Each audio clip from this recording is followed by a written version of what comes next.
hari tu kau komen, alamak bang, white body je bang, tapi tak ada jajan, tak ada apa. Tak ada ke yang fully modified ke apa ke? Ini dia. Engkau minta, engkau order mesti dapat punya.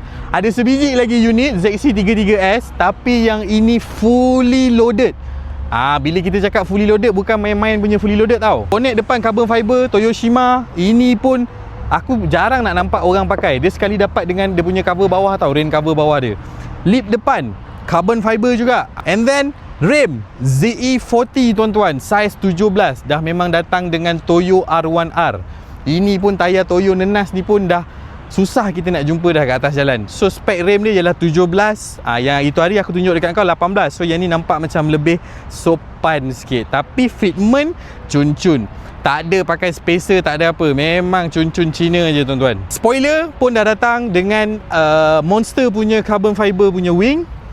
Diffuser bawah, additional splitter kiri kanan pun sama, dah didatangkan bersama. Cuma apa yang fully loadednya bang? Sini. Exhaust yang kau nampak ni, ini adalah exhaust blades full titanium. Okey, depan sampai belakang memang dah datang siap-siap. Siap ada anti-lag lagi. Sebab apa? ECU dia dah remap. Interior dia yang paling jahat. Seat bright low max semi bucket kiri kanan.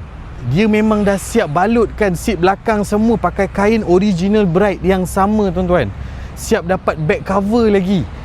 Bukan sekadar seat ni, door trim pun dia balutkan kain bright yang sama original tuan-tuan. So bright yang kau nampak low max ni ialah carbon shell, bukannya yang biasa-biasa punya. Memang carbon fiber. So maknanya seat ni kiri kanan memang ringan. Sebab tu dia pakai back cover belakang, tak nak calar. 6-speed transmission. And then ada boost meter tuan-tuan dekat atas ni. Memang dah didatangkan dengan pillar boost meter holder. Jom kita tengok enjin dia macam mana.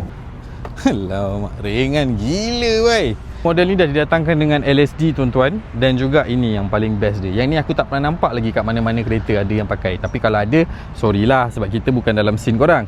Cuma walau macam mana pun, ini daripada MTEC.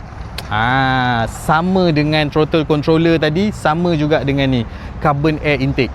Ini yang tadi aku cakap tu, Toyoshima punya rain cover. So kalau kau nak pakai boleh, kau tak nak pakai pun tak ada masalah tuan-tuan.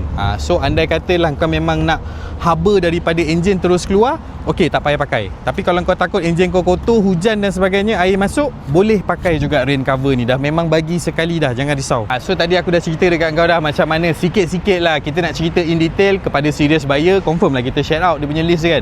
Tapi untuk harga yang dia tak semurah yang macam Result Japan hari tu. Sebab Result Japan tu tak ada apa sangat, cuma body kit, cuma dia dah cantik lah rupanya. Yang ini pula disebab